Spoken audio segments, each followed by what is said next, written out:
First ever factory outlet Mukunda jewellery KPHB Kothapet Khammam Somajiguda Hanamkonda. నమస్తే రమ్మ గారు. నమస్తే జయ.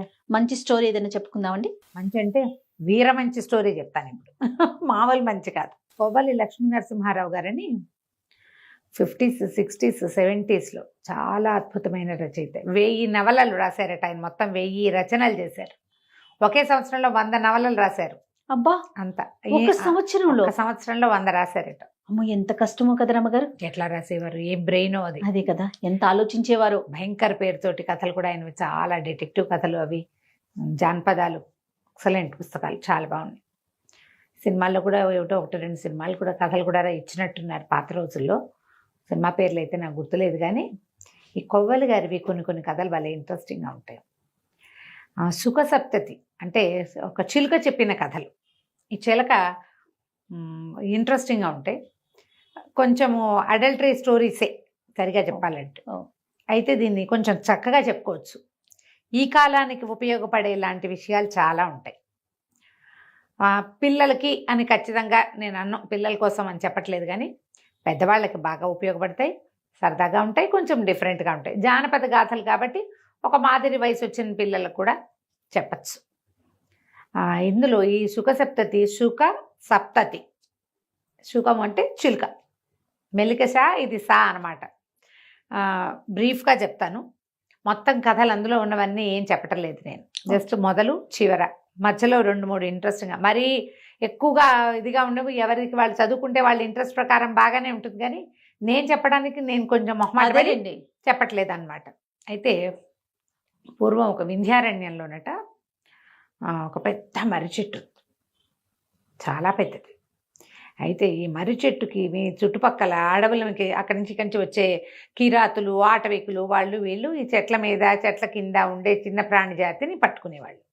చిలకల్ని, వాటిని వీటిని. ఎక్కడి నుంచో ఒక చిలకల గుంపు వచ్చి ఈ మర్రి చెట్టు మీద వాలింది. ఒకసారి ఒక కిరాతుడు ఆ ప్రాంతం నుంచి కదిలి వెళ్తూ చూశాడమ్మో, ఎన్ని చిలకలు, ఆకుల్ని మించి చిలకలు కనపడుతున్నాయి అనుకున్నాడు. ఎలాగైనా ఈ గుంపుని పట్టేయాలనుకున్నాడు. సాధారణంగా ఈ పక్షులు పట్టడానికి ఏం చేస్తారంటే సన్నటి వల నేల మీద కొంచెం అంత ఎత్తులో 4 పుల్లలు, 4 వైపులా 8 వైపులానో పుల్లలు పాతి ఈ నెట్టుని బాగా లాగి పెడతారు. ఆ నెట్ లోపల పైనుంచి చూస్తే నెట్ కనపడదు, గింజలు కనపడతాయి. గింజలు జల్లేస్తారు. పావురాళ్ళు పట్టుకోవటానికి కూడా అదే మెథడ్. గింజ ఆకర్షిస్తుంది పక్షుల్ని. ఏ పక్షులు ఇన్ని గింజలు ఇక్కడ ఎందుకున్నాయి అటువంటివి ఆలోచించవు. అవును, అలాంటి పక్షికి ఆ ఊహే ఉండదు. మిరపకాయలు కనపడినా పావురాళ్ళు పడిపోతుంటాయి వాటి మీద. అవును, వాటి లక్షణం. ఇవన్నీ గింజల కోసం వాళ్తే ఆ నెట్ పట్టేస్తుంది వాటి గోళ్ళని. ఒక్కసారి ఆ వలలో గనక గోళ్ళు పట్టుకున్నాయంటే వాటికి ఇట్లా వంపుగా ఉంటాయి కదా కాలివేళ్ళు, గోళ్ళు ఎట్లా ఉంటాయి, ఆ వంపులు ఇరికిపోతాయి. ఇక అది విదిలించుకోలేకపోతుంది, వదలదు ఇంకా. అట్లా అవన్నీ ఏం చేశాడంటే చాలా పెద్ద నెట్ ఒకటి పరిచి బోలెడన్ని గింజలు జల్లి వెళ్ళిపోయాడు. వెళ్ళిపోతే సాయంకాలం పూట తను వెళ్ళేటప్పుడు పెట్టి వెళ్ళాడు. మర్నాడు పొద్దుటికి ఈ చిలకలు తెల్లవారేసరికల్లా వీటి కోసం వస్తాయి కదా తిండి కోసం, ఆ చెట్టు మించి దిగుతూ అవి చూసుకున్నాయి. మరీ అంత చెట్టు కింద ఏం లేదు, చెట్టు కొంచెం అవతలగా కనపడుతుంది. చూసేసరికల్లా ఉత్సాహపడిపోయి మొత్తం చిలకల గుంపంతా దాని మీద దిగిపోయింది. దిగేసరికల్లా అవి 100 చిలకలు ఆ గుంపు దిగేసరికి దొరికేసినాయి. వాళ్ళు బిగిసిపోయింది. ఇవి ఇట్లా దాని మీద దిగేసరికల్లా ఆ బరువుకి ఆ కొసల్లో 4 వైపులా 4 పుల్లలు పెడతాడు కదా, ఆ పుల్లలు లాగబడతాయి. ఇవాళ విస్తారంగా పెడతాడు వాడు. ఎప్పుడైతే ఆ పుల్లలు లాగేసినాయో అట్లా దగ్గరకు వస్తుంది అనమాట. అందులో ఆ గాళ్లలో వీటి గోళ్ళు ఇరుక్కుపోతాయి. ఇక గీవురు గావురు మనే ఏం చెయ్యాలో తెలియలే. దొరికేసి ఇంకా అక్కడే ఉండాలి. వాడెవడో వచ్చి వాటిని విడిపించి పట్టుకుపోయేదాకా. అయితే ఈ మన పావురాల కథలో ఏం వింటాము, పావురా ఏం చెప్పింది, చిత్రగ్రీవుడు దీంట్లో వస్తుంది పంచతంత్రంలో, అందరం ఒకేసారి నెట్టతో సహా ఎగిరిపోదాం, వలతో సహా వల ఎగరేసిపోదాం అని చెప్పింది. చిలకలకి అంత తెలివి లేదు, శక్తి కూడా లేదు. పావురాయికి ఉన్నంత శక్తి చిలక్కి తక్కువ ఉంటుంది. వీళ్ళు ఈ చిలకల్లో ఒక రాజు ఉన్నాడు, ఒక ఆయన, ఒక మగ చిలుక. అదేం చెప్పిందంటే, ఓ పని చేద్దాం, చచ్చిపోయినట్టు నటిద్దాం, అందరం పడుందాం, వాడు వస్తాడు కదా చచ్చిపోయిన దానికి భయం ఉండదు, ఇంకా వాడు ఎత్తి బుట్టలో పెట్టాడు, పక్కన పెడతాడు. ఒక్కోటి ఒక్కోటి ఒక్కోటి లెక్క పెట్టండి, 100 మన సంఖ్య. 100 పూర్తయ్యాక ఎగిరిపోదాం, అందరం ఒకేసారి ఎగిరిపోతే సరిపోతుంది అది. సరే చిలకలు సరే అనుకుని ఆ వేటగాడి రాక కోసం వెయిట్ చేస్తూ చచ్చినట్టు పడున్నాయి. అన్ని శ్వాస బిగించేసినాయి వాడి దగ్గరికి రాగానే. చిలక గుండె కొట్టుకోటల్లా. వాడు వచ్చి చూసుకుని ఇది ఇట్లా చచ్చిపోయినాయి, ఎక్కడైనా ఏ నీళ్ళలో తాగుంటాయి అన్నీ కలిసి గుంపుగా, అందుకు చచ్చిపోయినాయి. సరే వీటన్నిటిని చూద్దామని ముందేం చేశాడు, ఒక చిలకను ఊడదీసి తీసి పక్క పెట్టాడు. అది అటగే చచ్చిపడింది. పక్కన పెట్టగానే ఎగిరిపోయింది అనుకో, వాడికి తెలిసిపోతుంది ఎగర్లా. ఇతను 1 2 3 4 అని లెక్క పెడుతూ ఒక్కోటి పెడుతున్నాడు. పెడుతుంటే 99 చిలకల్ని పెట్టేశాడు పక్కన. బుట్టలో పెట్టలా.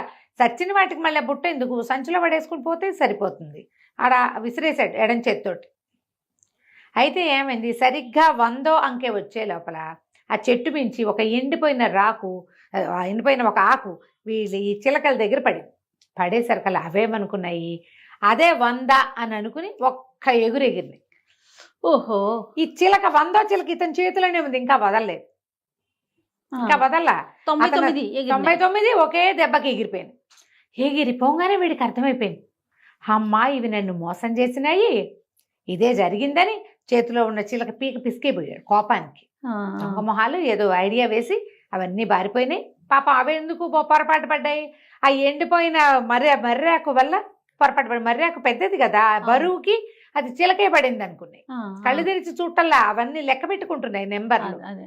ఆ పడిన అదటికి 100ది పడిపోయింది అనుకున్నాయి. అవి ఎగిరిపోయినాయి. అన్నీ లెక్క పెట్టుకుంటాయి, వాడు లెక్క పెడుతున్నాడు, అవన్నీ లెక్క పెడుతున్నాయి. 100 అని ఇతను ఇక్కడే ఉన్నాయి, ఆ 100 అక్కడ పడింది. 100వ ఆకు వెళ్ళిపోయింది. ఇతను పిసికేసేసరికి పీక పిసికేపోయాడు కోపంతో. పటపట్లాడిపోయినాయి పళ్ళు, కోపం వచ్చేస్తుంది కదా, అంతేగా మరి. నేను పీక పిసికేస్తాను, అవన్నీ పోయినా నువ్వు ఎట్లా తప్పించుకుంటావు నా చేతిలోంచి అనగానే చిలకంది, వద్దు నన్ను చంపకు, నన్ను తీసుకెళ్ళి ఎక్కడైనా అమ్మేవా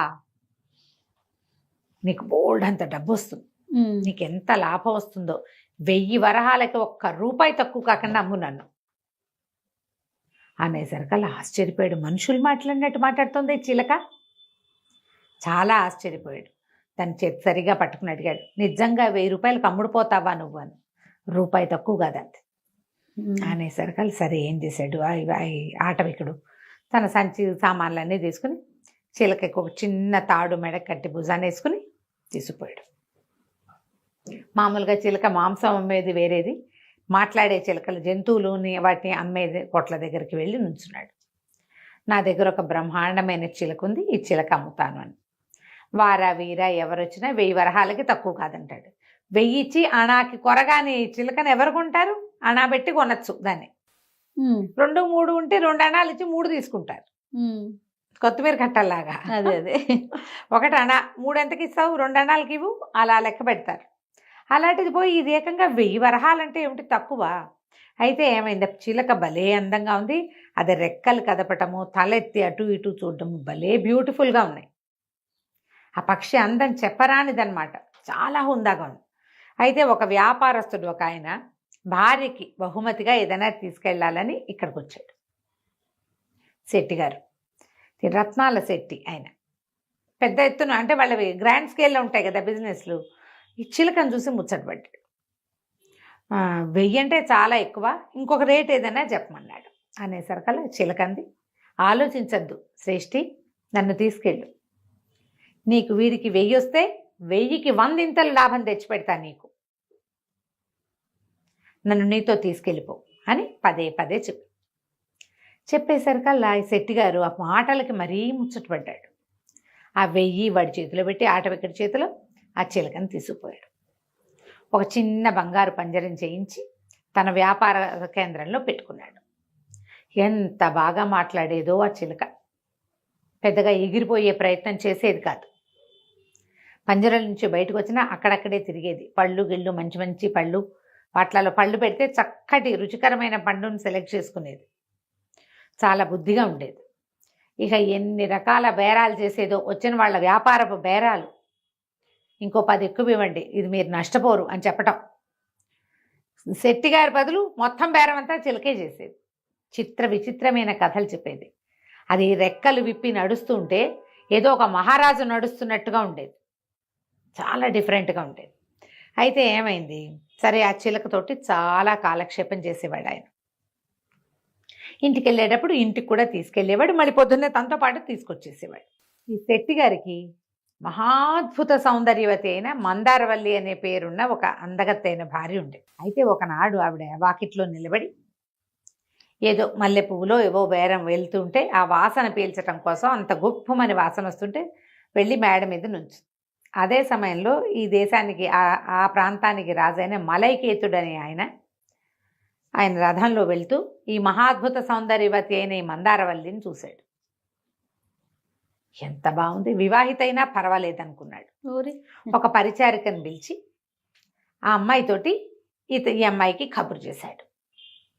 నేను ఎంతో ప్రేమగా ఉన్నాను, నీ మీద వచ్చి నాతో స్పెండ్ చెయ్యి, పెళ్లి చేసుకుంటా లేచకపోదాం కాదు, స్పెండ్ చేయమని పిలిచేశారు కల్లా సరే ఈవిడికి ఉత్సాహం వచ్చింది. రాజు అంతటి వాడు శెట్టిగారు ఎక్కడా, రాజుగారు ఎక్కడా, పైగా సౌందర్యాన్ని నువ్వు ఎంతో అందగత్తవంటే ఎవరంటే వాళ్ళ మీదే ఉంటుంది మనసు. భార్య కాబట్టి ఈయన ఎంత ముద్దుగా చూసినా ఈ కొత్తగా ప్రైజ్ చేస్తే ఒక రకమైన ఉత్సాహం వస్తుంది కదా. ఈవిడ కూడా కొద్దిగా ఉత్సాహపడింది, కానీ భర్త ఊళ్ళోనే ఉన్నాడని మాట్లాడకుండా ఊరుకుంది. రాజుగారు ఏం చేశాడు, ఒక రత్నాల వ్యాపారస్తుని ఈయన్ని పిలిచి, ఈ రత్నశెట్టి గారిని పిలిచి,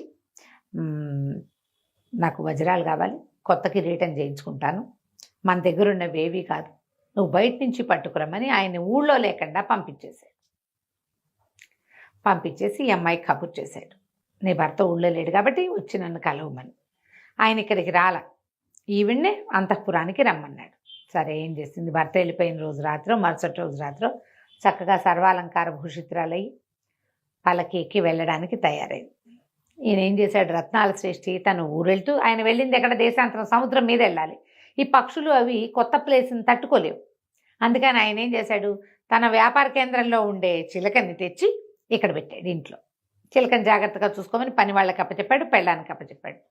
ఆ చిలక ఈవిడే ఆ కబుర్లు రావడాలు అవన్నీ వింటోంది. కబురు చేయటం, ఈవిడ తయారైపోవటం, ఓవర్ యాక్షను, ఈవిడ చేస్తున్న వేషం అంతా చూసి ఏమందంటే, మలైకేతుని కలవడానికి వెళ్తున్నట్టున్నావు, ఇప్పుడు నువ్వు చేసేదాన్ని ఏమంటారో తెలుసా, ఈ పని చేయటానికి ఎంత తెలివి కావాలో తెలుసా, నువ్వు అక్కడ తప్పించుకోవాలి, రేపొద్దున పట్టుబడితే భర్త దగ్గర తప్పించుకోవాలి, చుట్టుపక్కల దగ్గర తప్పించుకోవాలి, ఇలాంటి పనులు చేయాలంటే చాలా తెలివితేటలు కావాలి, నీకున్నాయా, ఎంత కావాలంటావు అని అడిగింది మందారవల్లి.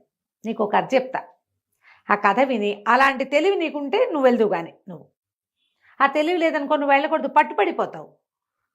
అప్పుడేమవుతుంది, నువ్వు రాజుకి చెడతావు, శెట్టికి చెడతావు. ఇంత సౌందర్యవతి నువ్వు చెడకూడదు, సరిగ్గా ఉండాలి.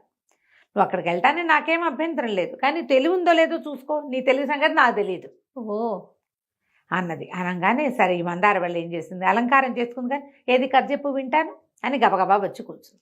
ఇక చిలక రోజు రాత్రి ఓ కథ చొప్పుని చెప్పింది ఈ అమ్మాయికి. ప్రతిరోజు ఈవిడ తయారవుతుంది, పగటిపూట వెళ్ళకూడదు, ఇది చేసేది వెధవ పని, నలుగురికి తెలిసిపోతుంది, చీకటి పడ్డాక వెళ్ళాలి, చీకటి పడి ఆవిడ అందంగా అలంకారం చేసుకుంటే సెంట్లు గింట్లు కొట్టుకుని పువ్వులు గివ్వులు పెట్టుకుని తయారవుతుంది. తయారవగానే చిలక స్టార్ట్ ఓ కొత్త కథ చెప్తుంది. ఎన్ని కథలో చెప్పింది. ఈ చిలుక చెప్పిన కథలు కొన్ని చాలా ప్రత్యేకంగా ఉంటాయి, కొన్ని కొంచెం సుమారైన కథలు. ఇందులో బాగున్న 2-3 కథల్ని మనం నిదానంగా చెప్పుకుందాం. తప్పకుండా అండి. ఆ చిలుక చాలా కథలు చెప్పిందమ్మా. అందులో పద్మిని శశికుమార వృత్తాంతం బాగుంటుంది, కొంచెం ఎక్కువ లెంగ్దీ కథ, ఒక రవ్వ ఇంట్రెస్టింగ్గా ఉంటుంది, తొందరగా అయిపోదు, బాగుంటుంది. ఓకే, అందుకని అది చెప్దాం. చెప్తానికి బాగుంటుంది, మేము వినటానికి బాగుంటుంది, అంతేనండి. అంతే. పూర్వం కాశ్మీర్ దేశంలో మందారవల్లి శెట్టి గారి భార్య, ఆమె మలైకేతు అని ఆ రాజ్యపు రాజుగారి దగ్గరికి వెళ్ళడానికి బయలుదేరితే చిలుక ఆమెను ఆపి, నీకు చాలా తెలివితేటలు కావాలి ఇలాంటి పనులు చేయటానికి, దొంగ పని చేయడానికి తెలివి ఎక్కువ కావాలి, నీకు అలాంటి తెలివి ఉందా లేదా తెలుసుకో, ముందు ఒక కథ చెప్తాను, ఆ కథ విని ఆ కథలో నేను చెప్పిన ఆడవాళ్ళ విషయం చెప్తా కదా, వాళ్ళు ఎట్టా చేశారు, అలాంటి తెలివితేటలుండి దీన్ని కప్పిపుచ్చగలవు, నీ భర్తకు తెలియకుండా, లోకానికి తెలియకుండా, ఏ ఇబ్బంది రాకుండా, రాజుకు చెడ్డ పేరు రాకుండా చేయగలవేమో చూసుకుని చెయ్యి, దొంగ పని అయినా కూడా అని చెప్పి రకరకాల కథలు చెప్పింది. అన్ని రకరకాల కథల్లోంచి 1-2 కథలు సెలెక్ట్ చేసుకుని చెప్పుకుందాం మనం. ఓకే. ఎందుకంటే ఈ ప్రసంగవశాత్తు ఒక కథ చెప్పేయకుండా నేను సుఖసప్తతిని చెప్తూనే ఇది చెప్పాలనుకున్నాను అనమాట. పద్మిని శశికుమారుల కథ. పూర్వము కాశ్మీర్ కాశ్మీర్ రాజ్యంలో అవంతి అని ఒక నగరం ఉండేది. శుభకరుడు అని ఒక రాజుగారు ఉండేవాడు. ఆయనకి సుబుద్ధి అని ఒక మంత్రి కూడా. ఈ రాజు మంత్రి చాలా స్నేహితులు. వాళ్ళిద్దరికీ సంతానం లేదు. ఆ కాలంలో ఎలా ఉండేదంటే రాజుకి తప్పకుండా సంతానం ఉండాలి. స్త్రీ సంతానమైనా ఓకే, ఆడపిల్ల అయినా ఓకే. ఆ అమ్మాయిదే రాజ్యం. ఆ అమ్మాయి భర్త చూస్తాడు, ఆ కొడుకు మళ్ళీ రాజు అవుతాడు. అలా ఉండేది. సంతానం లేని రాజుకు చాలా కష్టంగా ఉండేది. పిల్లల కోసం ప్రయత్నం చేసేవాళ్ళు, ఎక్కువ భాగం ట్రై చేసేవాళ్ళు. దత్తతలు అప్పుడు లేవు. ఏం చేసేవాళ్ళు, వీళ్ళే తపస్సులు, దేవాలయాలకు వెళ్ళి యజ్ఞాలు చేసి హోమాలు చేసి ఒక్క పిల్లాడైనా పుట్టించుకునేందుకు ప్రయత్నం చేసేవాళ్ళు. మన IVF లాగా మనం ఇప్పుడు చేస్తున్నాం కదా, అలాగే మన ఆస్తి మన డైనాసిటీ పోకూడదని ప్రజలు కూడా రాజు యొక్క రక్తం, ఆ రాజవంశాన్ని గౌరవించే కాలం అది. ఆ వంశంలో పుట్టిన వాళ్ళే కావాలి అని. అయితే ఎంతకాలమో వీళ్ళకి పిల్లలు కలగల. ఈయన ఏమనుకున్నాడంటే నేను తపస్సు చేసుకుంటాను, తీర్థయాత్రలు చేస్తానని ఎన్నో తీర్థయాత్రలు చేశాడు. ఎన్ని చోట్ల జపాలు చేశాడు. ఏదేదో ఎక్కడా ఆయన కోరిక తీరుతుందన్న ఆశ ఆయనకి కలగల. తిరిగి వచ్చేస్తూ ఉంటే ఒక పెద్ద అడవిలో ఒక పురాతన విశాలమైన కాళికాలయం కనపడింది. కాళీ ఆలయంలోకి ప్రవేశించాడు. పెద్ద మంచి భీకరాకారంతో బ్రహ్మాండమైన విగ్రహం. అమ్మ చాలా అద్భుతంగా ఉంది. ఈయన ఏమన్నాడంటే ఆమెను చూసి, అమ్మ సంతానం లేని జీవితం ఎందుకు, నా రాజ్యం ఏదైతే అది అయిపోను గాక, మెడ తరిగి నన్ను నేను నీకు ఇచ్చేసుకుంటా, ఈ కోరిక తీరని దాంతో నేను మళ్ళీ నగర ప్రవేశం చెయ్యను అని చెప్పి ఒక అమ్మవారికి చేతిలో ఖడ్గాలు చంద్రహాసం ఒకటి పెట్టి ఉంటుంది, ఆమెకు బలి ఇవ్వడానికి ఉండే కదా, ఆ కత్తితోటి మెడ నరుక్కుపోయాడు. దాంతో కాళికాదేవి ప్రత్యక్షమైంది. అంత పని చేయొద్దు, నీకు జగద్విఖ్యాతిని పొందే పిల్లల సంతానం ఉంది నీ జాతకంలో, మరి ఒక మామిడి పండిస్తాను, నీ భార్యకి నీ మంత్రి భార్యకి చెరిసగము ఇవ్వు, మీ ఇద్దరికీ సంతానం కావాలని కోరుకుంటున్నావు కాబట్టి మీ ఇద్దరికీ పిల్లలు పుడతారు, వాళ్లే భవిష్యత్తులో కాశ్మీర్ రాజ్యాన్ని అధిష్టిస్తారు కూడా అని చెప్పి మామిడి పండించింది అమ్మవారు. ఓకే. ఈయన చాలా సంతోషంతో కాళికాదేవి వరప్రసాదంగా సంతానం కలుగుతుందని మామిడి పండు పుచ్చుకుని వచ్చాడు. తన భార్య అయిన గుణవల్లికి, మంత్రి సుబుద్ధి భార్య అయిన సుమతికి ఆ మామిడి పండులో చెరి సగము ముక్కలు కోయించి ఇచ్చారు. ఆ ఆడవాళ్ళిద్దరూ చెరుకో సగము తిన్నారు. కొంతకాలానికి ఇద్దరు గర్భవతులయ్యారు. కాస్త అటు ఇటుగా మంత్రి గారికి కుమారుడు, రాజుగారికి కుమార్తె జన్మించారు. రాజుగారే పిల్లలకి పేర్లు పెట్టాడు. తన కూతురు పేరు పద్మిని, మంత్రి గారి కొడుకు పేరు శశికుమారుడు. బాగున్నాయి, చక్కగా పేర్లు పెట్టాడు. పిల్లలిద్దరూ కలిసే పెరిగారు. కలిసి పెరిగారు. ఎంతకాలమో 16, 17, 18 సంవత్సరాలు వచ్చినాయి. 17 ఏళ్ళు వచ్చాక ఈ శశికుమారుడు ఏం చెప్పాడంటే, ఈ పద్మిని వీళ్ళిద్దరూ కలిసే చదువుకునేవాళ్ళు, కలిసే ఆడుకునేవాళ్ళు, కలిసే యుద్ధ విద్యలు నేర్చుకున్నారు. ఒకళ్ళ మీద ఒకళ్ళకి అట్రాక్షన్ కూడా ఉంది వాళ్ళకి. కలిసి పెరిగిన పిల్లల్లో ఇలాంటి భావాలు మనం చూడం, కానీ వీళ్ళ మధ్య అలాంటి భావాలు ఉన్నాయి. అయితే ఇతను ఏం చెప్పాడంటే, నాకు దేశాటం చేయాలనుంది, లేక కలగటం వల్ల మీ నాన్న ఒప్పుకోడు, మా నాన్న ఒప్పుకోడు, నేను ఎవరికి చెప్పకుండా దేశాటం చేయడానికి వెళ్ళిపోదలుచుకున్నా అనేసరికి ఈ పెళ్ళేమంది పద్మిని, అది కాదు నేను కూడా వస్తా, ఇద్దరం కలిసి వెళ్ళిపోదాం, దేశాన్ని చూసొద్దాం, వచ్చాక పెళ్లి చేసుకుని రాజ్యం వెళ్ళుకోవచ్చు, మనం కలిసి వెళ్ళిపోదాం, మనిద్దరం కలిసి ఒకటే చోట ఉందాం, నువ్వు లేకుండా నేను ఉండలేను, నేను చూడకుండా ఉండలేను, నువ్వు వెళ్ళిపోయి ఏనాటికి వస్తావో తెలియకుండా ఎదురు చూడడం నా వల్ల కాదు, వెళ్ళిపోదాం అనేసరికి సరే చక్కగా అన్ని నగలు నాణ్యాలు సర్దుకుని ఇద్దరు కలిసి చెరుకో గుర్రమో వేసుకుని వెళ్ళిపోయారు. వెళ్ళి ఇక ఆ ఊరు ఈ ఊరు అన్నీ అట్లా చూసుకుంటూ వెళ్ళారు. వెళ్తే సరే ఒక పెద్ద అడవిలోకి ప్రవేశించారు. ఒకరోజు అడవిలోకి ప్రవేశిస్తే ఆ అడవిలో ఒక బ్రహ్మాండమైన తామర కొలను ఉందట. ఆ తామర కొలంలో చక్కగా స్నానం చేశారు. దాని పక్కన ఒక పురాతనమైన పెద్ద దేవళం, ఎన్ని శిల్పాలు ఉన్నాయో అన్నట్టు అక్కడ.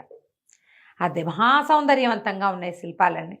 ఆ శిల్పాల మధ్య తిరుగుతూ కబుర్లు చెప్పుకుంటూ ఈ పిల్ల ఏమందంటే, ఇంత అద్భుతమైంది చూడ, చెరువు ఎంత అందంగా ఉందో, ఈ గుడి ఎంత అందంగా ఉందో, ఇక్కడే మనం గాంధర్వ విధిని వివాహం చేసేసుకుందాం అని నవ్వుతూ, తన మెడలో ఒక దండ ఉంది అమ్మాయి, మణిమాల, చాలా ఖరీదైంది.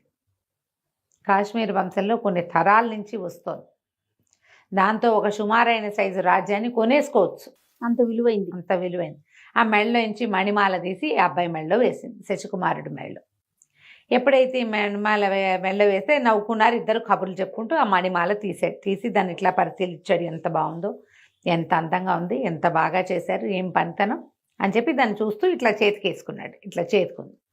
అయితే ఆ విగ్రహాలు చూస్తున్నారు ఇద్దరు కలిసి. శిల్పాలు ఉంటే చూస్తారు కదా సైట్ సీయింగ్ లాగా. ఆ విగ్రహాలు చూస్తుంటే ఆ విగ్రహాల్లో రంభ, ఊర్వశి, మేనక, తిలోత్తమ ఇట్లా అప్సరసల విగ్రహాలన్నీ ఉన్నాయి. అందులో ఉన్న మేనక విగ్రహం ఎంత అందంగా ఉందో.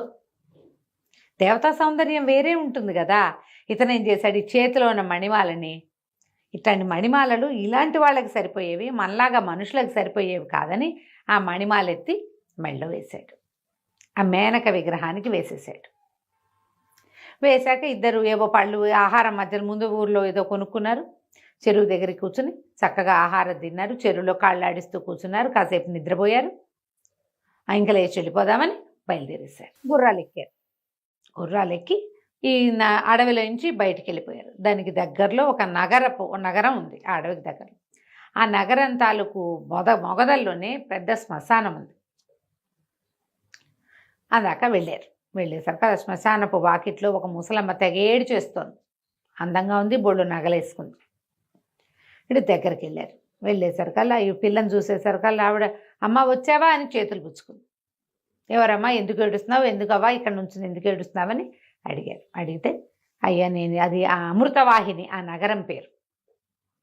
అమృతవాహిని నగరంలో చాలా పేరుగొన్న గణికని నేను, నళిని నా పేరు, నా కూతురు 16 ఏళ్ళది, ఇట్లాగే ఉండేదచ్చు. నిన్న రాత్రి కలరా వ్యాధితో మరణించింది. పిల్లని తెచ్చి పూడిపిచ్చి దాన్ని వదిలిపెట్టి వెళ్ళలేక ఇక్కడే పడి ఏడుస్తున్నాను నాయన. నాకు ఇక పిల్లలు లేరు, లేక కలిగింది. ఇప్పుడు ముసలిది, చచ్చిపోయిన పిల్ల 16 ఏళ్ళు అని తెగ ఏడ్చి మా అమ్మ, మా తల్లి అచ్చు మా అమ్మ ఎల్లేనే ఉన్నావు, మాతో ఉండు, నాతో ఉండండి, మీ ఇద్దరు మా ఇంట్లో ఉండండి అని తెగ బతిమలాడింది. సరే వీళ్ళు కూడా ఈ దేశం చూద్దాం అనుకున్నారుగా. ఒక కాపుకి ఒక ఇల్లు ఉందనుకో, ఆ ఇంట్లో ఉండి అన్ని చూసుకోవచ్చు. ముసలమ్మ ఏడుస్తుంటే చిన్నపిల్లలు కదా వీళ్ళు, అందుకని ఏం చేశారు, ఈ ఆవిడతోటి వెళ్ళడానికి ఒప్పుకున్నారు. ఆవిడ బండి ఎవరినో కేకేసి ఆ బండి ఎక్కింది. వీళ్ళు గుర్రాల మీద వాళ్ళ ఇంటికి వెళ్ళిపోయారు. ఇంటికి వెళ్ళంగానే ఆవిడ బోళ్ళు చక్కగా స్నానాలు చేయించి, వీళ్ళకి అలంకారాలు చేయించి, వస్త్రాలు అవి కట్టించి, చక్కగా నగలేసి మెళ్ళో, ఎంతో ముద్దుగా చూసుకుంటానమ్మా, నాతో ఉండండి, నా సొమ్మంతా మీకే ఇస్తాను, నేను ఎవరికి నాకు పెట్టేది లేదు, పోసేది లేదు. పెళ్ళుంటే దాని జీవితం ఇంకోలా ఉండేది, చిలకా గోరింకాళ్ళే ఉన్నారు, రతిదేవి మన్మధుడల్లే ఉన్నారని బోళ్ళంతా ముద్దు చేసింది.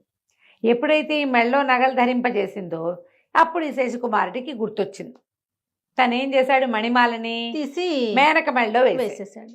అక్కడి నుంచి అన్నాడు, అయ్యో మణిమాలను వదిలేశాను, మరి తీసుకొస్తాను వెళ్ళి అనేసరికల్ ఆవిడ ఒప్పుకోలే. ముసలమ్మ, ఎందుకు, మనకి లేవా పోవా, వదిలేసి ఎవడో అదృష్టవంతుడికి దొరుకుతుంది అనేసరికల్ అట్లా వదలలేను, ఈ అమ్మాయి నా మెళ్ళో వేసింది, పైగా అది కాశ్మీర వంశపు గుర్తు, దాన్ని నేను వదిలిపెట్టలేనని, ఈ గుర్రం మీద ఎంతలోకి వెళ్ళొస్తాను నేను, నువ్వు రెస్ట్ తీసుకో, నేను ఇప్పుడే వెళ్ళొస్తా పద్మిని అని చెప్పి బయలుదేరి వెళ్ళిపోయాడు.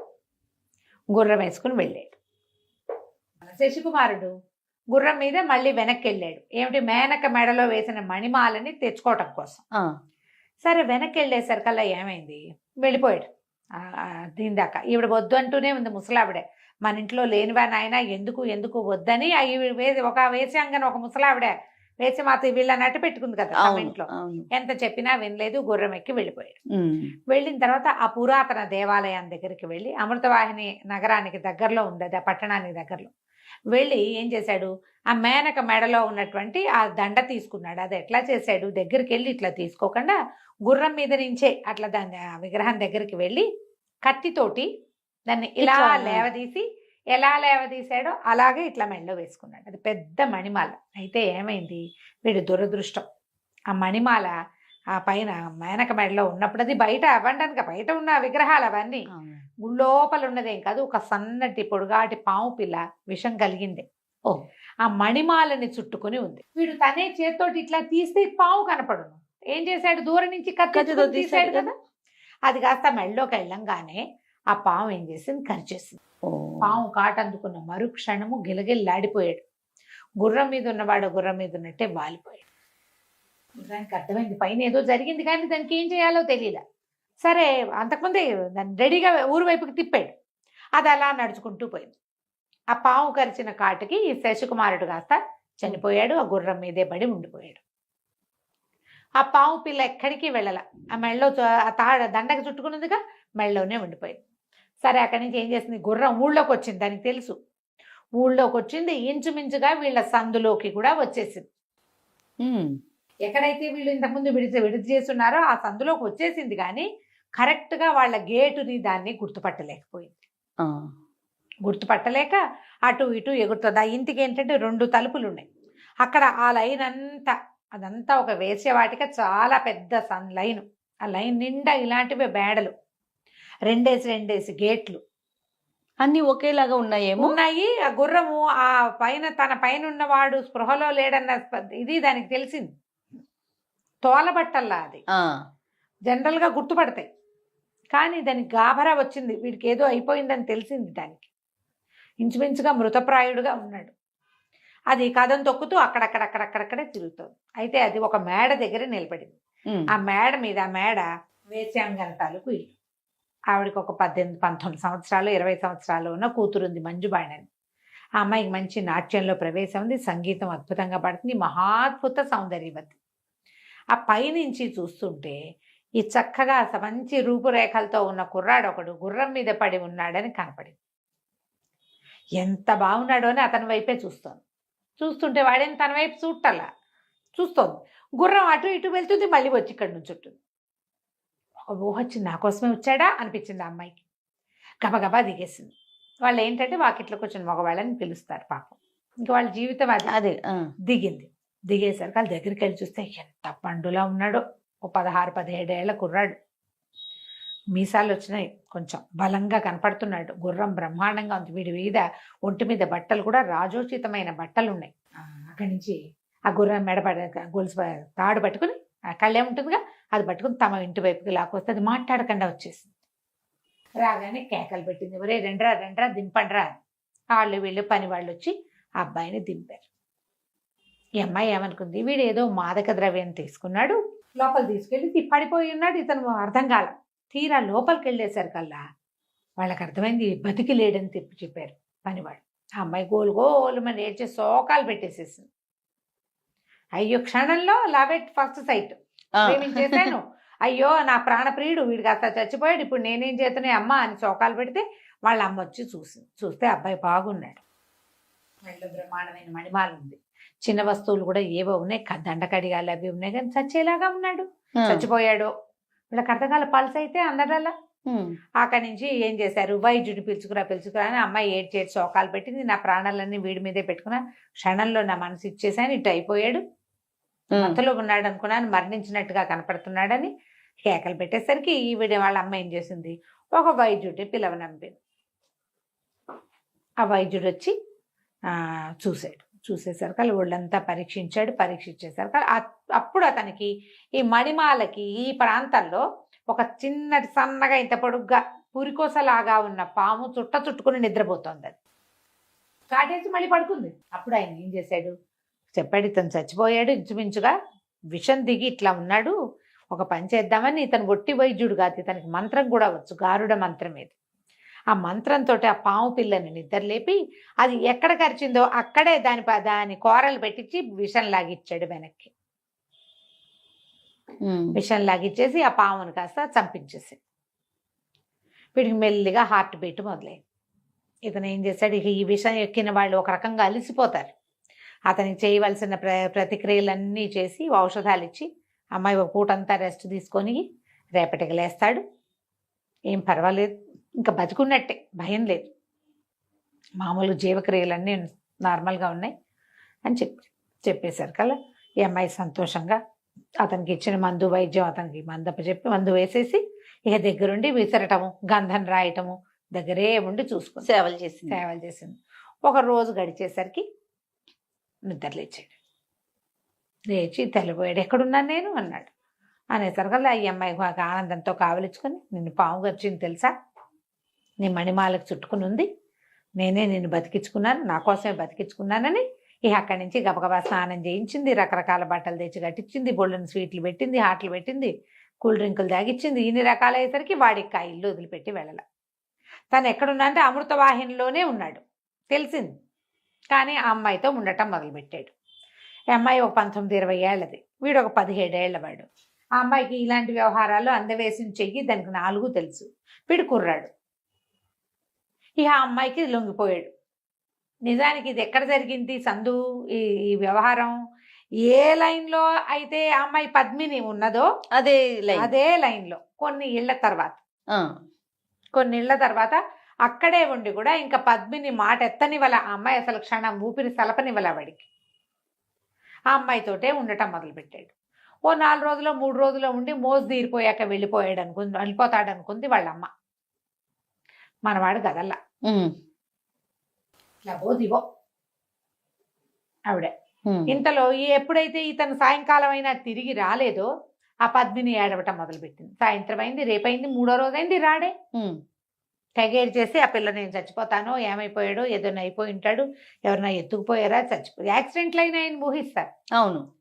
2 గంటలో వెళ్ళి గంటలో రావాల్సింది 3 రోజులు 4 రోజులు పట్టింది. పిల్ల అన్నం తినకుండా నీళ్లు దాక్కుండా ఏడిస్తే ఆ పెంచుకుంటానని తీసుకెళ్ళింది కదా ఆవిడేమంది, అమ్మ అట్లా కాదు, మన ఊళ్ళో ఒక సన్యాసి ఒక ఆయన ఉన్నాడు, వెళ్ళి ప్రశ్న ఇద్దాం అని చెప్పి పిల్లని తీసుకుపోయింది. అక్కడికి తీసుకెళ్తే ఆయన అన్నాడు, అమ్మ నీ భర్త ఎక్కడో ఇరుక్కుని ఉన్నాడు, 100% నీతో అతనికి వివాహం ఉంది, సంతానం ఉంది, నువ్వే అతని పట్టమహేషివి, అతని దక్షిణ నాయకుడు, ఇంకా వివాహాలు ఉన్నాయి నీ భర్తకి, ఎక్కడో ఉన్నాడు, వస్తాడు, నువ్వు కంగారు పడద్దని ఈ పిల్లకి నచ్చజెప్పాడు ఆయన. ఈవిడ తీసుకెళ్లిన ముసలావిడ ఓళ్ళని నగలు నాణ్యాలు ఇచ్చి ఆయనకి సంతోషపెట్టి ఈ పిల్లని ఇంటికి తీసుకొచ్చి, అమ్మ కడుపు నిండా కాకపోతే కొంతైనా తిను, నీ భర్త వచ్చేసరికి నువ్వు చిక్కిపోయి రూపు మాసిపోతే ఎట్లా, వస్తాడు, ఈ లోపల సంగీతం నేర్చుకుంది కానీ అభిజ్ఞాన శాకుంతలం చదువుకో, మేఘ సందేశం చదువుకో అని చక్కగా చదువుకి కూర్చోబెట్టి, రాజకుమార్తె కదా హాయిగా పిల్లకి చదువు చెప్పించడం మొదలుపెట్టింది. తన కూతురు చచ్చిపోయింది, అదే పోలికలో ఉన్న ఈ పిల్లని ఆవిడ చూసుకోవటం మొదలెట్టింది. ఈ పిల్ల రోజులు లెక్క పెట్టుకుంటూ, క్యాలెండర్ చూసుకుంటూ ఎన్ని రోజులు అయినాయో లెక్క పెట్టుకుంటుంది. ఏదో ఒక నాటికి ఖచ్చితంగా తిరిగి వస్తాడు. మొదట తనతోటే వివాహం అవుతుంది అతనికి, తనే పట్టపురాణి, తన రాజకుమార్తె, తన రాజ్యం వీడిది. ఆ అమ్మాయి ధైర్యంగా ఇక ఉండటం మొదలుపెట్టింది. ఈ అమ్మాయి మన మంజువాణి దగ్గర చేరిపోయాడు శశికుమారుడు. చక్కగా సంతోషంగా ఉన్నారు. కొద్ది రోజులు గడిచేసరికల్లా వాళ్ళ అమ్మకి విసుగు పుట్టడం మొదలుపెట్టింది. చిరాకు పడేది, రుసరుసలాడేది. ఆ కూతురు అసలు ఏమీ వినిపించుకునేది కాదు. వారా వీరా అందరినీ పిలుచుకొచ్చేది. ఎవరినైనా పిలుచుకొస్తే నీ బుద్ధి లేదా, నేను వీడిని పెళ్లి చేసుకుంటున్నాను, గాంధర్వ వివాహం చేసుకున్నాను, ఇక వివాహం తప్ప నాకు రెండోది లేదు, వేరే వాళ్ళు ఎవరితోటి నేను స్పెండ్ చేసేదే లేదు, నేను ఇతనితోటే ఉంటానని ఆ పిల్ల మొండికెత్తేసింది. ఆవిడకి విసుగు పుట్టింది. ఏదైనా మందో మాకో ఏదైనా పెడదామంటే ఏం పెడుతుంది ఆ పిల్ల, అసలు వదిలిపెట్టదు, అతన్ని వదలదు. ఏం చెయ్యాలో తెలియక ఆవిడ ఏం చేసింది, ఆ ఊళ్ళో ఒక పెద్ద కాళికాలయం ఉంది. పద్మిని శశికుమారుల కథ చిలుక చెప్తోంది. ఎంత మటుకు చెప్పాం మనం, శశికుమారుడు పాము కాటుకు గురయ్యి మంజువాణి అనే అమ్మాయికి దొరికాడు. అతనితోటి పాముని ఒక మంత్రవైద్యుని పిలిపించి పామునితోటి విషం వెనక్కి తీయించి అతన్ని బతికిచ్చింది. అతనితోనే ఉండిపోయింది, భార్యని మర్చిపోయింది. అతను ఈ అమ్మాయి దగ్గరే ఉండిపోతే ఈ అమ్మాయి తల్లి, వీళ్ళేమో భోగం వాళ్ళు, సరిగ్గా ఈ అమ్మాయి పద్మిని ఉన్న సందులోనే ఉన్నాడు ఈయన. ఒక 4-5 ఇల్లు 15 ఇల్లు అదే లైన్లో ఉన్నారు. విమతి ఆ మంజువాణి వాళ్ళ అమ్మ పేరు. ఆ విమతికి ఎంత మంటగా ఉందంటే, పెద్ద వాళ్ళు రోజుకి 1000 వరహాలు ఇచ్చేవాళ్ళు సిద్ధంగా ఉంటే, వీడెవడో ఏభరాసి రోడ్డు మీద కనపడ్డ వాడితోటి వాడిని వదలకుండా ఈ రకంగా చేస్తుంది ఈ అమ్మాయి. ఎట్లాగైనా సరే వీడిని వదిలించేసేయాలి. పైగా ఆ అమ్మాయి కొంచెం పెద్దది, ఆ మంజువాణి ఇతనికంటే. ఇతను దొరికిపోయాడు. కాకపోతే చూసే వాళ్ళకి ఏమనిపిస్తుంది, అమ్మాయికి దొరికాడు అనిపించదు, అబ్బాయే వచ్చి వీళ్ళింటి మీద పడ్డాడు అనుకుంటా. అంతే. ఆ తల్లికి కూడా వీడెవడో రావడం వల్ల కదా ఈ పిల్ల ఇట్లా అయిపోయింది అని చెప్పి ఎట్లాగైనా వాడిని ఏదైనా చేసేయాలనుకుంది. ఏదైనా ఆహారంలో విషం పెడదామనుకుంది. ఆహారంలో ఏం పెట్టినా సరే ఆ అమ్మాయి ముందు తన రుచి చూసి బాగుంటేనే పెడుతుంది అతనికి.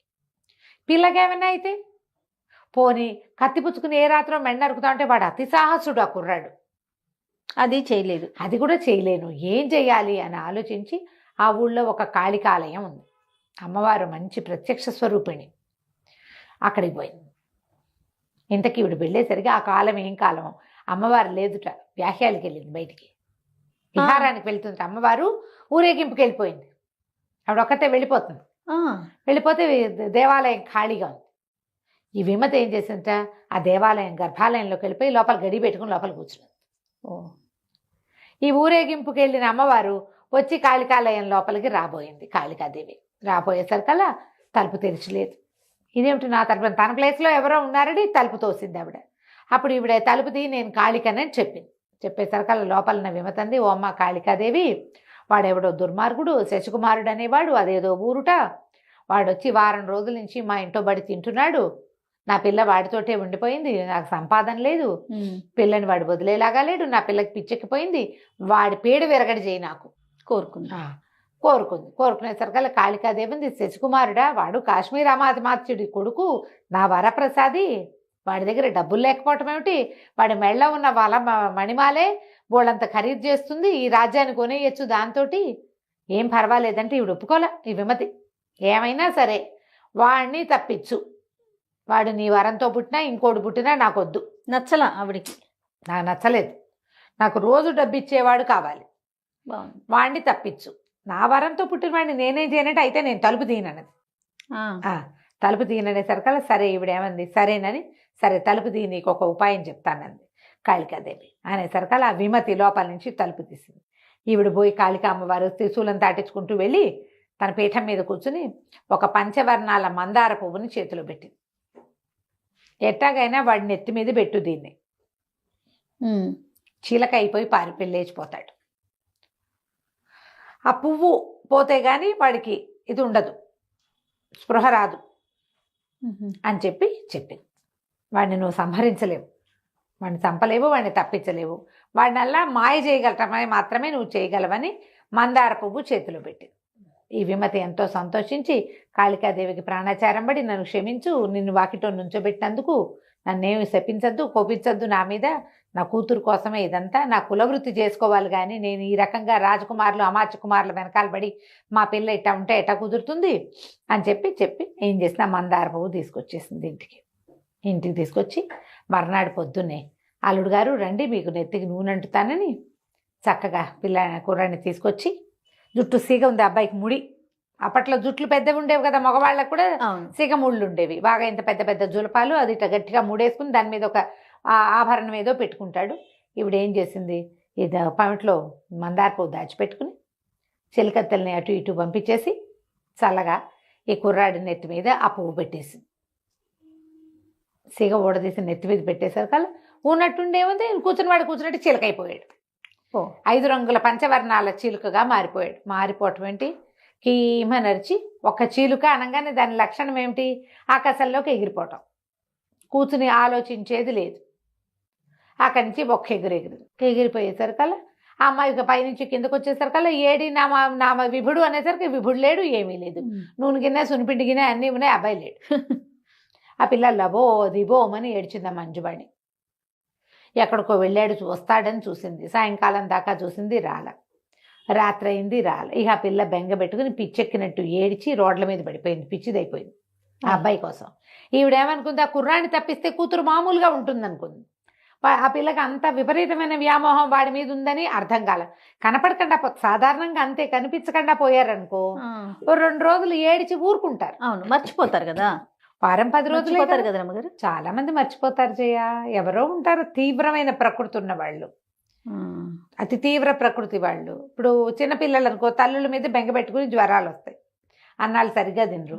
ఇలా ప్రేయసి ప్రియులు ఓ వారం కలిసి ఉండి తర్వాత కొంచెం దిగులు ఉంటుంది, దిగులుగా ఉంటారు. కానీ ఇలా పిచ్చి అయిపోయే వాళ్ళు కొంచెం తక్కువ ఉంటారు. ఈ పిల్ల కాస్తే పిచ్చికిపోయింది. శశికుమారా అని తిరుగుతూ ఉండేది రోడ్ల మీద. ఈ లోపల ఏమైంది, ఈ పంచవర్ణాల చిలుక అటెగిరి ఇటెగిరి రాజుగారి ప్రాసాదం మీదకి వెళ్ళింది. అది అమృతవాహిని అనే నగరం. ఆ నగరపు రాజుగారికి సులోచన అని ఒక సౌందర్యవతైన కూతురుంది. ఓకే. ఆ రాజప్రాసాదం బయట నిలబడి ఆ పిల్ల పైన ఇట్లా తిరుగుతోంది అటు ఇటుగా. సాయంకాలం సరదాగా తిరుగుతూ ఉంటే ఆ పక్షిని చూసేసరికి దానికి సరదా వచ్చేసింది. నాన్నగారు ఏమైనా సరే నాకు ఆ పక్షి కావాలి అనేసరికి ఇక ఏం చేశారు, భటులంతా రోడ్ల మీద పడి ఆ పక్షిని పట్టుకొచ్చి పిల్లకిచ్చారు. పిల్లకిస్తే ఈ అమ్మాయి ఏం చేసింది, దానికి బోళ్ళంతా ఫుడ్ పెట్టి అవి పెట్టి బంగారు పంజరంలో పెట్టుకుని ఎంతో సంతోషంగా ఉండేది. సాయంకాలాలు ఏం చేసేది, తలుపులన్నీ వేసేసి బయటికి పారిపోకుండా అది అక్కడక్కడే తిరిగేలాగా సరే ఆ పక్షిని చక్కగా దగ్గర కూర్చోబెట్టుకుని మాట్లాడిచ్చేది. అదేదో ఊహా అంటూ ఉండేది. మునువాలు అంటుంటే మరి బాగుంటుంది కదా, ఇంట్రెస్టింగ్ అనిపిస్తుంది, ఇంట్రెస్టింగ్గా ఉంటుంది. అది ఏం చేసింది, దాన్ని ఇట్లా ఎగరేసి ముద్దు పెట్టుకుని దగ్గరికి తీసుకుని చీరతోటి దాన్ని దోబూచాడి అటు చేసి ఇటు చేసి చేస్తే ఏమైంది, ఆ నెత్తి మీద దాని రెక్కల మధ్యలో ఇరుక్కునుంది ఆ మందార పువ్వు, అంత పువ్వు నెత్తి మీద కుచ్చుకుచ్చుగా ఉంటాయి కదా, వెనకాల రెక్కలు ఉంటాయి. దాని ఈ 5 వర్ణాల పక్షులు అంటే పెద్దవి, ఇంత బుజ్జి పక్షి కాదు అది, పెద్ద పక్షి. దాని ఆ చెవి అంటే వినికిడి సాధనం లాగా కొంచెం ఏదో ఉంటాయి చిన్నవి. ఈ పైన ఒక కుచ్చల్లే ఉంది. ఆ కుచ్చులో ఇరుక్కున్న మందార పువ్వు ఎగిరి టక్కని పక్కన పడింది. ఈ పిల్ల ఏం చేసింది, ఆ పిచ్చికని ఆ పక్షిని ఇట్లా గుండెల మీద పెట్టుకుని ఇట్లా 2 చేతులు దాని చుట్టూతో వేసి దాంతో దోబూచాడుతాం. ఎప్పుడైతే ఈ మందార పువ్వు టక్కని పక్క పడిందో వీడు అబ్బాయి అయిపోయాడు. నిర్ఘాంతపోయింది. వీడెవడో ఎక్కడి నుంచి వచ్చాడో తెలియలే.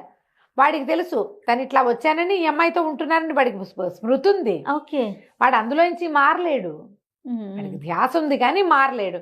ఎప్పుడైతే ఈ అబ్బాయి కనపడ్డాడో అమ్మాయి నిర్ఘాంతపోయింది. ఏంటి నువ్వు ఎటా వచ్చావంటే అంతా ఈ మందార పువ్వు మహిమ అని చెప్పి ఇక రాత్రిపూట ఏకాంతంగా ఆ అమ్మాయితో ఉండటం మొదలుపెట్టాడు. ఈ పెళ్ళి ఏం చేసేది, పొద్దున్నే ఆ మందార పువ్వు ఎత్తే చిలక నెత్తి మీద పెట్టేది. అదేమో అది వాడి నెత్తి మీద పెడితే అది చిలకైపోయేవాడు, చిలకతో ఆడుకుంటూ తిరుగుతుండేది. రాత్రిపూట రోజు వాడు మనిషిగా మారి ఈ అమ్మాయితోటి ఉండేవాడు. వాడు అవతలకి యువతలకి ఎక్కడికి వెళ్ళాలి, దీంతో పాటే ఉండిపోయాడు. ఇప్పుడు ఆ చిలక స్వరూపంలోకి మనిషి స్వరూపంలోకి మారుతూ ఉండేవాడు రాత్రి పగలు. అయితే నెలలు గడిచినాయి. మొదటి భార్య లేదు, రెండో అమ్మాయి లేదు, ఇప్పుడు మూడు రోజులు గడిచిపోయినాయి. రోజులు గడిచిపోయేసరికల్లా ఈ పిల్లకి నెల తప్పేసింది. రోజు ఈ అమ్మాయి బట్టలు వస్త్రాలు అవి తీసే ఆవిడకి నెల తిరిగేసరికి పిల్ల బయట ఉండాలి, అవి తెలుసు కదా. ఏమిటి నెల మీద ఇన్ని రోజులు గడిచినాయని బాగా తేరిపారా రాజకుమారిని చూసి పిల్లకి దౌహృద లక్షణాలు కనపడుతున్నాయని గమనించి చటుక్కన చెలికత్తలకి ఉప్పందించింది. అమ్మాయి చెరుగు మాయలేదు చూసుకోండి. చెరుగు మాయలేదు అంటే ఇది, చెరుగు మాసింది అంటే పీరియడ్ వచ్చినట్టు అనేసరికల్లా ఇప్పుడు నిర్ఘాంతపోయింది. అయ్యో ఇదేమిటి, ఏం చెయ్యాలి? అక్కడి నుంచి ఎవ్వరు రారు, పోతుటీగ కూడా ప్రవేశించరు ఆ మందిరంలోకి. పూర్తిగా ఆడవాళ్లే కాపలా ఉంటారు. చెలికత్తెలు ఎవ్వరికీ తెలీదు, వాసన కూడా లేదు. ఎందుకంటే ఈ అమ్మాయి రోజు తలుపేసుకుని పడుకుంటుంది గదిలో. ఆ తలుపు లోపలికి దుర్భేద్యమైన తలుపులు, అందులోకి ఎట్టా వెళ్తారు మనుషులు? అవును, మానవ మాత్రుడు ప్రవేశించడు. పోతుటీగ కూడా, ఆఖరికి మొగ ఈగ కూడా లోపలికి వెళ్ళదు. ఎలా జరిగింది ఇది అని బాగా పరీక్షించారు. ఎంతమందో సైనికుల్ని కాపలా పెట్టారు. పెట్టగా వీళ్ళకి ఏమనిపించింది, మాటలు వినపడుతున్నాయి అప్పుడప్పుడు అని తెలుస్తోంది. కనిపెట్టారు. లోపలకి ఎవడూ ప్రవేశించకుండా లోపల మాటలు ఎట్టా ఉంటాయి, అంతేగా. అక్కడి నుంచి ఏం చేశారు, ఒకనాటి తెల్లవారుచామున ఇంకా సేపట్లో తెల్లవారుతుందనగా సైనికులు లోపలికి వచ్చేసారు. గదిలో అమ్మాయి గది తలుపు పక్కన ముందు నుంచి జాగ్రత్తగా కిటికీలకి స్క్రూలు అవి తీసేసి ఈ పిల్ల అభ్యంతర మందిరంలోకి సైనికులు ప్రవేశించేశారు. ఈ ప్రవేశించేసరికల్లా ఈ అమ్మాయి ఏం చేసింది, కంగారు పడి గబుక్కున ఆ చేతిలో పక్కనున్న మందారపు ఎత్తి వాడిని ఎత్తి మీద పెట్టింది. వీళ్ళు ఆ అమ్మాయి పక్కన పడుకున్న మగవాడు వాడు చిలగ్గా మారిపోవటం చూసేశారు. ఓహో, మంచం మీద ఉన్న ఆ కుర్రాడు ఓ 19-20 ఏళ్లవాడు, చక్కగా నవమన్మధాకారుడుగా ఉన్నవాడు, మంచం పొడుగుతూ ఉన్నాడు, తెల్లగా కనిపిస్తున్నాడు. పిల్లాడు బలశాలిగా కనిపిస్తున్నాడు. ఎంతసేపు కుర్రాళ్ళని గమనించటం, పైగా సైనికుల దృష్టి బాగా సూక్ష్మంగా ఉంటుంది. అవును. చూస్తూ ఉండగానే అది వాడు చిటుక్కున చిలగ్గా మారిపోవటం చూసేసరికల్లా సైనికులంతా కేకలు పెట్టారు. వీళ్ళల్లో ఈ లోపలికి ప్రవేశించిన గూఢచార సైనికుల్లో ఒకడు కామరూప విద్య తెలిసిన వాడు, మంత్రాలు తెలిసిన వాళ్ళు కొంతమంది ఉండేవాళ్ళు ఆ రోజులు. వాడు చటుక్కునే డేగ రూపంలో ఆ చిలక వెంట పడ్డాడు. మరి ఇది రాజకుమార్తె గర్భవతి అయింది, అమ్మాయే మనకి రేపొద్దున కాబోయే రాజు, వీడెవడో దుర్మార్గుడు అయితే కన్యాంతఃపురంలోకి వచ్చేసి కన్యని గర్భవతిని చేసేస్తే అది ఎట్లా పనికొస్తుంది? వాడిని పట్టుకోవద్దు. వాడు మనిషో ఇంకోడో ఏమిటో అదైనా తెలియాలి, ప్రజలకు సమాధానం చెప్పాలి కదా. అంతేగా. వీడు డేగ రూపంతో బడి వెంట పడ్డాడు. పడేసరికల్లా ఇక గిరికీలు కొడుతూ పరిగెత్తింది చిలక. వాడు చిలకగా మారాడు, కానీ చిలకలాగా తిరగడానికి వాడికంత ప్రాక్టీస్ లేదు శశికుమారుడికి. అవును, ముందు చిలకగా మారాడు. ఒక రోజంతా రాజుగారి అత్తపురం మీద తిరిగాడు. వాళ్ళు పట్టేశారు. పట్టిన దగ్గర నుంచి అమ్మాయితోటే ఉన్నాడు. వాడికి ఏమొచ్చు? ఎగరటం. ఏటా ఒకటి దొరకలేదు, ఇంకా దొరుకుతాడు. ఇక పరిగెత్తాడు, ఎగిరాడు, దూకాడు. ఈ లోపల సైనికులు కొంతమంది రాజుగారితో చెప్పారు, ఎవడో కుర్రాడు వాడు చిలకగా మారిపోయాడు. ఆ చిలక మగవాడు, అందుకనే అంతఃపురంలోనే ఉండటం వల్లే ఇలాంటిది జరిగింది. అక్కడి నుంచి ఆ పిల్లల్లో దిబోమని రాజకుమార్తె ఏడవటం మొదలుపెట్టింది, నా భర్తో అని. ఆ అమ్మాయి ఏడుస్తుంది. ఏం చేయాలి? ఈ చిలక ఇంకా దొరకల. సరే, ఈ డేగేమో దాని బడి వెనకాల పడింది. పడేసరికల్లా ఎట్లాగో వెళ్ళి ఈ ఊళ్ళోనే ఒక చోట ఒక తోటలాగా ఉంది, బహిర్భూమి. యాక్చువల్గా అది కొంచెం బాత్రూమ్కి వెళ్ళడానికి వాడుకునేది అనమాట. ఆ బహిర్భూమిలో ఒక దీంట్లో ఏమనాలి, ఒక పొదలాంటి దాంట్లో దూరింది చిలక. ఆ దూరేసరికల్లా ఏమైంది అనే ఆ నెత్తికి పైన ఆ పొదలో ఉన్న ముళ్ళు పట్టేసుకుని మందార పువ్వు అక్కడ పడిపోయింది. వీడు కుర్రాడిగా బయటకు వచ్చాడు.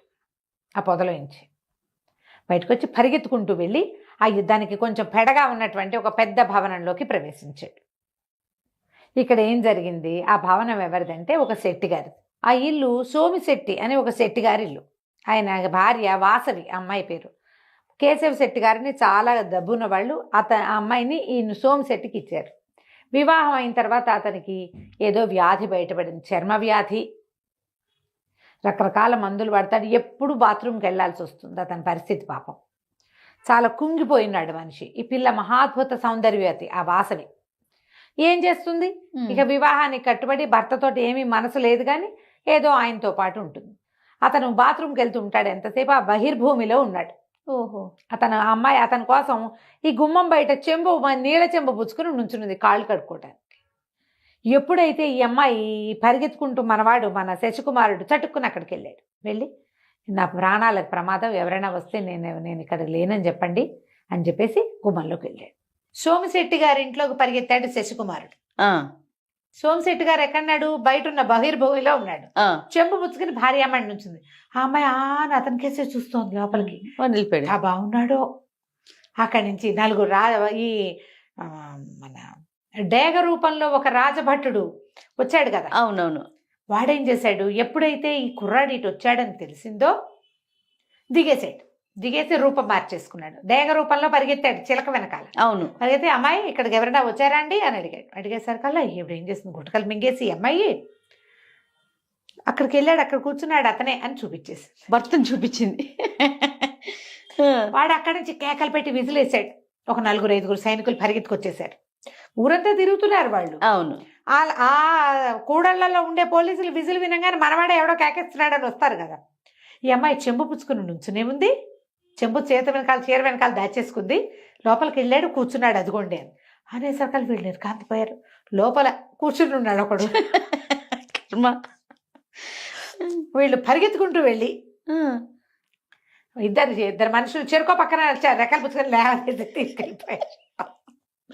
సిచ్యువేషన్ కూడా చూడండి. వాడు అంటే ఈ వేషం వేస్తున్నాడు అనుకున్నారు. అదేలే, రాజకుమార్తెతోటి అంత పనిచేసిన వాడు చిలకగా మారిపోయి ఇప్పుడు బహిర్భూమిలోకి దూరిన వాడు అక్కడ కూర్చుని పువ్వులు ఏరడానికి వెళ్ళాడు కదా.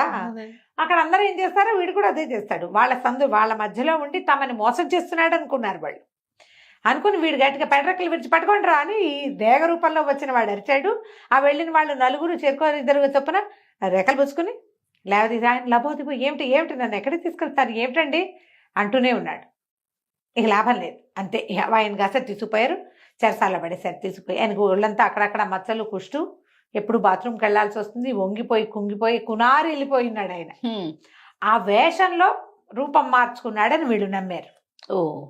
ఈ లోపలికి వెళ్ళిపోయిన కుర్రాడు తన భర్తను ఎప్పుడైతే వాళ్ళు పట్టుకుపోయారో ఈ అందగత్తెగా ఉన్న వాసవి చెంగుమని లోపలికి వెళ్ళిపోయి ఆయనకి పాతసేవది కాళ్ళకి నీళ్ళిచ్చి తినడానికి తిండి పెట్టి నువ్వు నా అదృష్టం కొద్దీ నా ఇంట్లోకి వచ్చావు, నాతోటే ఉండిపోమని వాడితో బ్రహ్మానందాన్ని అనుభవించడం మొదలుపెట్టింది అమ్మడు.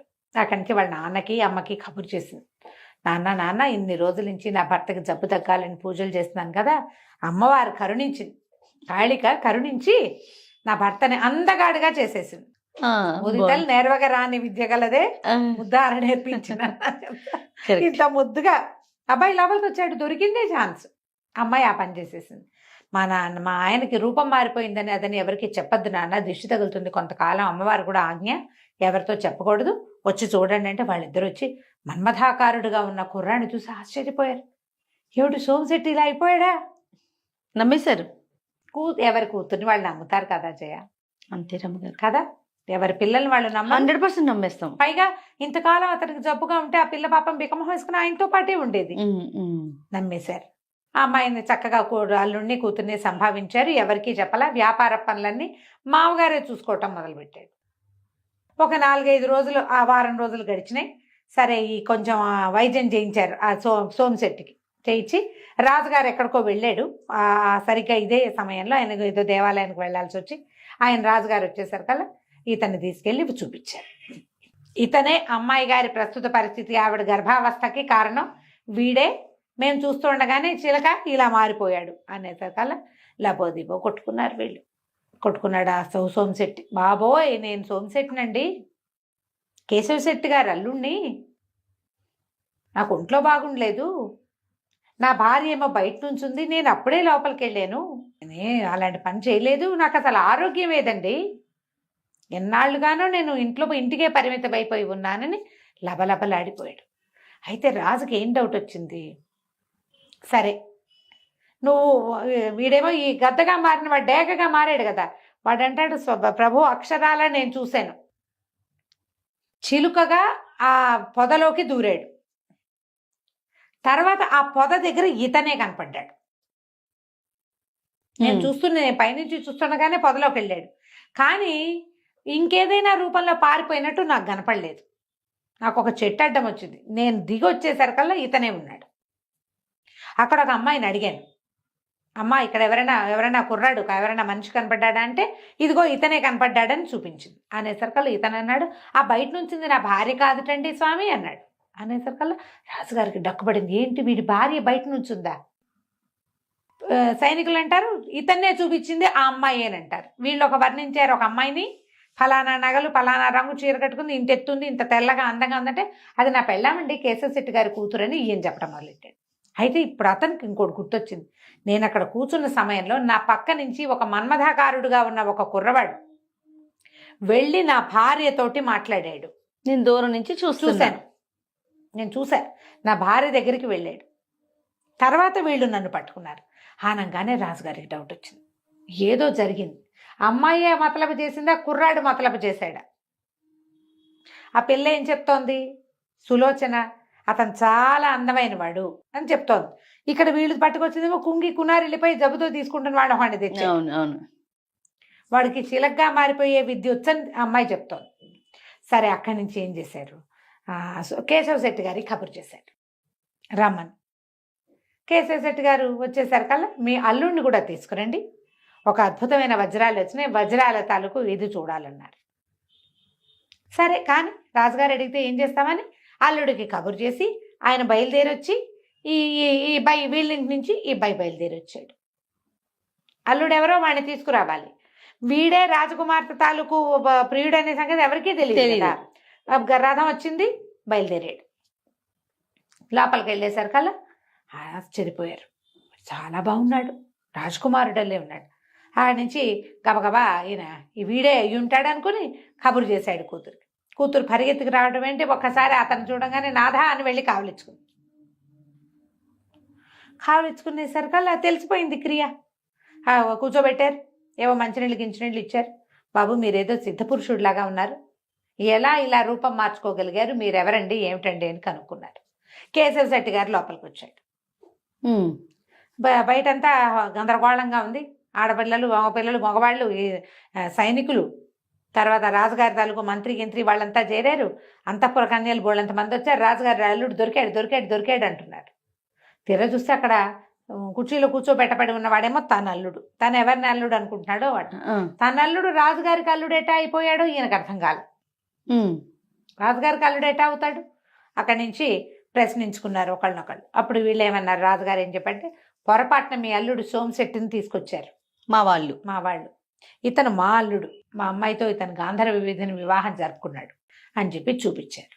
చూపిస్తే ఇతను ఏం చెప్పాడంటే, వాళ్ళకి చెప్పాడు క్లియర్గా, నేను ఫలానా రాజుగారి మంత్రి గారి అబ్బాయిని, ఏదో రాజ్యం ఉజ్జయిని, కాశ్మీరామాత్యుని కుమారుణ్ణి అని చెప్పాడు. చెప్పేసరికి వీళ్ళు ఆశ్చర్యపోయారు. ఎటా వచ్చావు, ఏంటి, ఎలా జరిగింది అంటే, తను జరిగిందంతా చెప్పి, ఫలానా వీధిలో పద్మిని కాశ్మీర్ రాజ కుమార్తె ఉన్నది, ఆమె నా భార్య, మేమిద్దరం కలిసి బయటకు వచ్చాం, ఇట్లా జరిగిందని చెప్పారు. చెప్పేసరికల్లా సరే ఈయన వెంటనే అక్కడికి కబురు చేసి ఎవరింట్లో పద్మిని అనే కాశ్మీర్ రాజకుమార్తె ఉన్నదో కనుక్కున్నారు.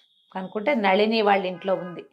వెంటనే ఆవిడ్ని చక్కగా రాజోచిత ఆమె పల్లకి అది పంపించి అమ్మాయిని రప్పించారు. ఇది చూడంగానే కావలించుకుని చేసి, ఏమైపోయావు ఇంతకాలం అని. వీళ్ళిద్దరూ చిన్నప్పటి నుంచి కలిసి పెరిగిన వాళ్ళు. అవును.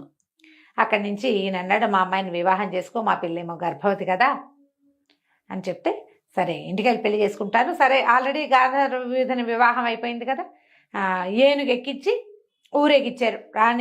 యువరాణి గర్భవం పుట్టిది, అదేదో అక్రమ సంబంధం కాదు, సక్రమ సంబంధమే. కాశ్మీర రాజామాత్యుని కుమారుడే పెళ్లి కుమారుడని దీని మీద ఏనుగు మీద ఎక్కించి అంబారి మీద ఎక్కించి ఊరేగిచ్చారు. ఆ అంబారి మీద కూర్చొని వెళ్తూ ఉంటే ఆ సూలో మన మణిమాల ఏదో దాని పేరు మంజువాణి అమ్మాయి పిచ్చి అయిపోయింది. ఇతను కనపడక పిచ్చిదానిలాగా తిరుగుతుంటే ఇతను ఆశ్చర్యపోయాడు. ఈ అమ్మాయి మంజువాణి, నాకు పాము కరిస్తే ఆ పాము విషయాన్ని తీయించింది తనే, తన దగ్గరే 15 రోజులు ఉన్నాను నేను అనేసరికల్లా ఈ రాజుగారి భటులు ఆవిడని తీసుకెళ్లి చక్కగా స్నానాలు అవి చేయించి ఆవిడ్ని తన దగ్గరికి చేర్చారు. 3 అయ్యారు అమ్మాయిలు. సరే కాశ్మీర్ రాజ్యానికి బయలుదేరుతుంటే ఇతని జ్ఞాపకం వచ్చింది. పాపం ఆ వాసవి నన్ను ప్రేమించింది. ఇంతలో ఏమైంది, సోమిశెట్టి కాస్త మరణించాడు. చెరసాలలో 10 వారం రోజులు ఉన్నాడా. ఇల్లు చేరేసరికల్లా ఒక రకమైన శ్రమకు లోనయ్యి అతను మరణించాడు. ఆ అమ్మాయి విధవరాలు అయిపోయింది. అయితే ఇతను రాజుగారికి చెప్పాడు, అమృతవాహిని పట్టణపు రాజుగారికి, అమృతవర్మ ఆయన పేరు, ఫలానా కేశవ శెట్టి గారి కుమార్తెను కూడా వీళ్ళతో పాటే నేను చేపడతాను, ఆమెను కూడా నాతో పాటు పంపించేసేయండి. ఆ వాసవిని కూడా వీళ్ళకి రాజకుమార్తె వెనకాల తోడిచ్చి పంపించేశారు. ఈ 4 అమ్మాయిలతోటి కాశ్మీర్ రాజ్యానికి చేరి రాజకుమార్తెను పెళ్లి చేసుకుని తర్వాత కాశ్మీర్ రాజ్యానికి రాజయ్యాడు. ఈ కథ చెప్పింది చిలుక. ముందు ఈ కథలు చెప్పి అంటే వర్తకుడి భార్యకి చెప్తోందన్నమాట. నువ్వు చూడు, ఇలాంటి కథలు ఉన్నాయి లోకమంతా. ఎంతెంత తెలివిగా అమ్మాయి చూడు ఏం చేసిందో, తన భర్తని అక్కడ కూర్చున్న వాడిని చేసే భర్తగా వాడే దొంగని చేసి వాళ్ళకి అప్పచెప్పింది. అలాంటి తెలివి ఉండాలి ఇలాంటి పనులు చేయాలంటే. నీకు లేదు, నీకు అంత తెలివితేటలు లేవు. ఆలోచించుకోండి. కథ అంతా విన్నాక ఏమవుతుంది, నిద్ర వస్తుంది. కథ వినేసరికి నిద్ర రాదు. ఎవరైనా చెప్తుంటే రాత్రిపూట మరీ కళ్ళు మూతలు పడిపోతాయి. నిద్రపోయింది ఇంకా ఆ రోజుకి వెళ్ళలేదు. ఇలాంటి ఎన్నో కథలు చెప్పి ఆ చిలుక ఈ వ్యాపారస్తుడి భార్యని రాజుగారి దగ్గరికి వెళ్ళనివ్వకుండా చేసింది. దీంతో పద్మిని శశికుమార్ల కథ సమాప్తం. ఇంకా బోల్డ్ అని కథలు ఉన్నాయి జయ, అన్ని ఏవో ఇలాగే రకరకాలు. ఇంట్రెస్టింగ్ గా ఉండే కథ ఇంకొకటి ఉంది, అదొకటి చెప్తాను, 2 భాగాల కథ. దాని తర్వాత ఈ కథ చిలక ఎక్కడి నుంచి వచ్చింది అనే ఎండింగ్ ఇద్దాం. తప్పకుండా అండి. రైట్. నమస్తే. నమస్తే జయ.